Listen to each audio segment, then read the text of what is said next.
इंटरडिपेंडेंटली asthma कई सारी चीज़ों को रिफ्लेक्ट भी करता है, लिंक्ड भी है। सो इसीलिए होलिस्टिक ट्रीटमेंट, ओनली एस्थमा को ट्रीट करना ही नहीं, इसके साथ जो भी जुड़ा है उनको भी ट्रीटमेंट देना ज़रूरी है, रिकॉग्नाइज करके। सो ये बात है कि एस्थमा एक ही नाम है पर बहुत सारा टाइप्स है अंदर। सो आप करेक्ट डायग्नोसिस करेक्ट टेस्ट से करें तो ट्रीटमेंट भी करेक्ट रहेगी जी। अभी जैसे आपने इंटरलिंक की बात की है, तो यहाँ पर एक कॉमन प्रॉब्लम एक ह्यूमन बीइंग की ये होती है, स्ट्रेस, एंजाइटी एंड घबराहट। जो हैबत खाते हैं, अक्सर हैदराबाद के लोग यही बोलते हैं हमें एकदम हॉल हो रही हैबत खाते हैं, ऐसे हो रहे हैं। तो अक्सर एस्थमेटिक पेशेंट्स में भी हम ये सुनते हैं कि उनको अचानक से सीने में डिस्कम्फर्ट फील होता है, स्ट्रेस एंजाइटी महसूस होती है। ये एस्थमा की वजह से होता है या इसकी वजह से एस्थमा होता है?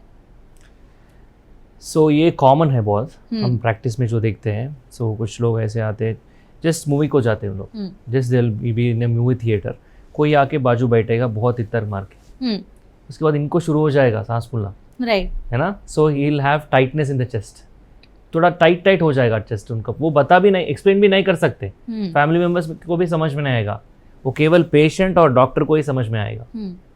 सो कुछ लोग समझते कि ये एंग्जाइटी है। हमारे पास ऐसा पेशेंट है, कुछ पेशेंट पहले जाके हार्ट डॉक्टर से मिलते हैं, वो पूरा टेस्ट करके बताएगा कुछ नहीं है। नेक्स्ट गैस्ट्रिक डॉक्टर के पास जाता है गैस समझ के, क्योंकि ऐसा प्रॉब्लम है ना, स्टक हुआ जैसा लगता है पेशेंट को, इट फील्स लाइक कुछ गैस स्टक हो गया उनको अंदर, ऐसा लगता है।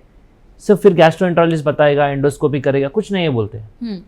फिर धीरे धीरे वो साइकियाट्रिस्ट के पास चले जाता है, क्योंकि फैमिली मेंबर्स सोचते हैं कि वो एक्टिंग कर रहा है। No, I am telling you real things that are happening. So psychiatrist के पास जाता है, साइकियाट्रिस्ट कभी बोलता है कि मेरे को तो उतना नहीं लग रहा है साइकियाट्री का प्रॉब्लम, पर कुछ रह सकता है बोल के 1-2 दवा देते हैं, उससे इनको थोड़ा और नींद आएगा नाइट टाइम्स, और थोड़ा डल हो जाएगा, पर ये प्रॉब्लम तो नहीं जाएगी, क्योंकि वो एक्टिंग नहीं है, वो एस्थमा है जो नहीं दिखा, क्योंकि उसको जो टेस्ट है, उसका जो डॉक्टर है अभी तक नहीं मिले। सो इवेंचुअली कोई बोला होगा उधर जाओ दिखाओ बोल के आते हैं हमारे पास। Then we ask all questions, क्या आपको ठंडा कटा चीज़ से ज़्यादा होता है? हाँ सर। क्या जब आप डस्ट धूल में जाते हैं, धुआं को जाते हैं और ठंडा कटा चीज़ लेते हैं, और जो अगरबत्ती परफ्यूम्स का स्मेल्स की से तकलीफ़ क्या बढ़ता है क्या? सर तब तो बहुत बढ़ जाता है मेरा तकलीफ, सांस भी नहीं ले सकता हूँ मैं। अगर नॉर्मल है तो वेदर ठीक है तो आपको कैसा रहेगा? अब अच्छा रहता हो सर। सीढ़ी चढ़े तो कैसा लगेगा आपको? बहुत दम चढ़ता है सर। ये पूरा क्लियर कट क्लूज है, ये लंग प्रॉब्लम है बोल के।